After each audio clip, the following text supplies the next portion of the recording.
ദൈവ തിരുനാമത്തിന് മഹത്വമുണ്ടാവട്ടെ. Bible reading പ്രോഗ്രാമിൽ സംബന്ധിക്കുന്ന ഏവർക്കും കർത്തൃനാമത്തിൽ സ്നേഹവന്ദനം. സംഖ്യാപുസ്തകം 17-ാം അധ്യായമാണ് നമ്മളിന്ന് വായിക്കുന്നത്. ഇന്നലെ 16-ാം അധ്യായത്തിൽ മോശയുടെയും അഹറോൻ്റെയും പൗരോഹിത്യത്തെ സംശയിച്ച് അതിനെ തുച്ഛീകരിച്ച കോരഹ്, ദാദാൻ, അബീദാം എന്നിവരും അവരോട് ചേർന്ന് നിന്നവരൊക്കെയും അവരെ ഭൂമി വിഴുങ്ങി അവർ നശിച്ചു പോയതായി നമ്മൾ കണ്ടു. അവരെ മോശയോടും അഹ്റോനോടും ചോദിച്ചത്, ദൈവം ജനത്തിൻ്റെ നടുവിലുണ്ട്, നിങ്ങൾക്ക് മാത്രമെന്താണ് പ്രത്യേകത, നിങ്ങളുടെ നേതൃത്വത്തിന് എന്താണ് പ്രസക്തി എന്നൊക്കെ ചോദിച്ചാണ് വിശുദ്ധ സ്ഥലത്ത് അവർ ധൂപം കാട്ടാൻ വന്നപ്പോൾ ഭൂമി അവരെ വിഴുങ്ങിയതായി നമ്മൾ കണ്ടത്. ഇപ്പോൾ യഹോവയായ ദൈവം 17-ാം അധ്യായത്തിൽ യഥാർത്ഥത്തിൽ ദൈവം ആരെയാണ് തിരഞ്ഞെടുത്തതെന്ന് കാണിക്കാൻ വേണ്ടി ഒരു ക്രമീകരണം ഇവിടെ ചെയ്യുകയാണ്.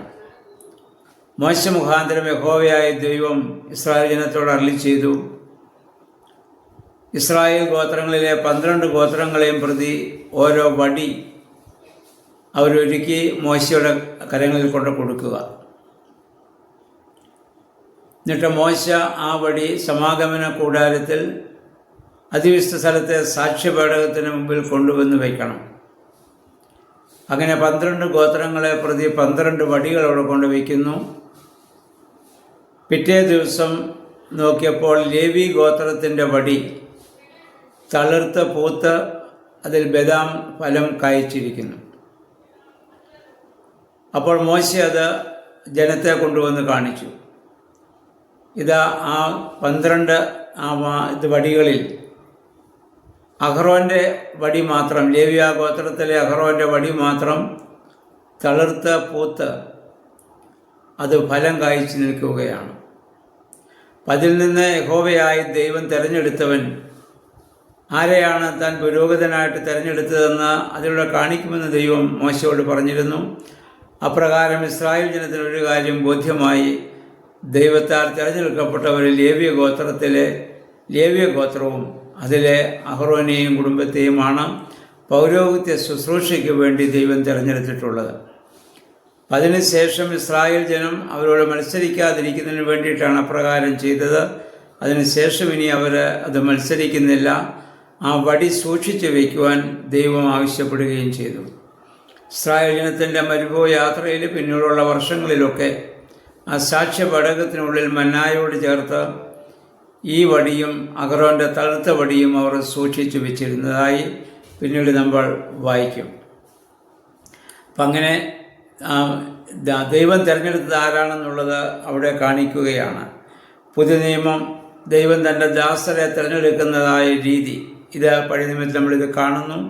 പുതിയ നിയമവുമായി നമ്മളിതിനെ ചിന്തിക്കുമ്പോൾ പുനരുത്ഥാനത്തിൻ്റെ പ്രമാണം അനുസരിച്ച് നിർജീവമായ ഒരു കമ്പിൽ നിന്ന് ജീവനെ ഉളവാക്കിക്കൊണ്ട് ആത്മീയമായ മരണ പ്രാപിച്ചവരുടെ ആ നടുവിൽ, നിർജീവമായ അവസ്ഥയിൽ നിൽക്കുന്നവരുടെ നടുവിൽ ദൈവം തൻ്റെ ദാസരെ ഉയർപ്പിച്ച് അവിടെ നിർത്തുകയാണ്. അപ്രകാരമാണ് ഇന്ന് യേശുക്രിസ്തുവിന് വേണ്ടി പൗരോഹിത്യ ശുശ്രൂഷകളും അല്ലെങ്കിൽ അതുമായി ബന്ധപ്പെട്ടതാണല്ലോ എല്ലാ സുവിശേഷകരും അപ്രകാരമുള്ളതായ ശുശ്രൂഷകൾ എന്നുള്ള കാര്യം നമ്മൾ ഓർത്തിരിക്കേണ്ടതാണ്. ലോകത്തിൻ്റെ നിർജീവമായ അവസ്ഥയിൽ അവരിങ്ങനെ ജീവനുള്ളവരെ പോലെ അവർക്ക് നിലനിൽക്കാൻ സാധിക്കും. വിമർശനങ്ങളും കുറ്റപ്പെടുത്തലുകളും പ്രതിസന്ധികളൊക്കെ നേരിടേണ്ടി വരുമ്പോഴും അവർക്ക് ഇത് ജീവനോടുകൂടി ഇത് നിലനിൽക്കുവാനായിട്ട് സാധിക്കുന്നത് തീർച്ചയായിട്ടും ദൈവത്തിൻ്റെ ഈ വലിയ കരുതലും അനുഗ്രഹവും ഉള്ളതുകൊണ്ടാണ്. അവർക്ക് ലഭിച്ചതായ അഭിഷേകം അത് നശിച്ചു പോകാതെ ഏതൊരു പ്രതിസന്ധി ഘട്ടങ്ങളിലും അത് ഫലപ്രദമായി ഉപയോഗിക്കുവാൻ അവർക്ക് സാധിക്കുമെന്നുള്ളതാണ്. അതിനാൽ നമ്മൾ ഓരോരുത്തരും ദൈവത്തിൻ്റെ പുരോഹിതന്മാരായി പുതിയ നിയമത്തിൽ വിളിക്കപ്പെട്ടവരും തിരഞ്ഞെടുക്കപ്പെട്ടവരുമാണ്. ക്രൈസ്തവ സമൂഹം മുഴുവൻ പുരോഹിത ഗോത്രമാണ്, നമുക്കറിയാമല്ലോ. നിർജീവമായ ലോകാവസ്ഥയിൽ സജീവമായ അവസ്ഥയോടുകൂടി ജീവിക്കുവാനും നിലനിൽക്കുവാനും ദൈവമേ പരിശുദ്ധാത്മാവെ ഇടയാക്കണമേ എന്ന് പ്രാർത്ഥിക്കാം. നമ്മുടെ വേദപുസ്തക വായനകളും പ്രാർത്ഥനകളും ആരാധനകളും ആത്മീയമായ എല്ലാ പ്രവർത്തനങ്ങളും അതിന് നമ്മെ സഹായിക്കുമാറാകട്ടെ. എല്ലാവരെയും സർവശക്തനായ ദൈവം അനുഗ്രഹിക്കട്ടെ എന്ന് പ്രാർത്ഥിക്കുന്നു. ദൈവനാമം മാത്രം മഹത്വപ്പെടുവാൻ ഇടയാ.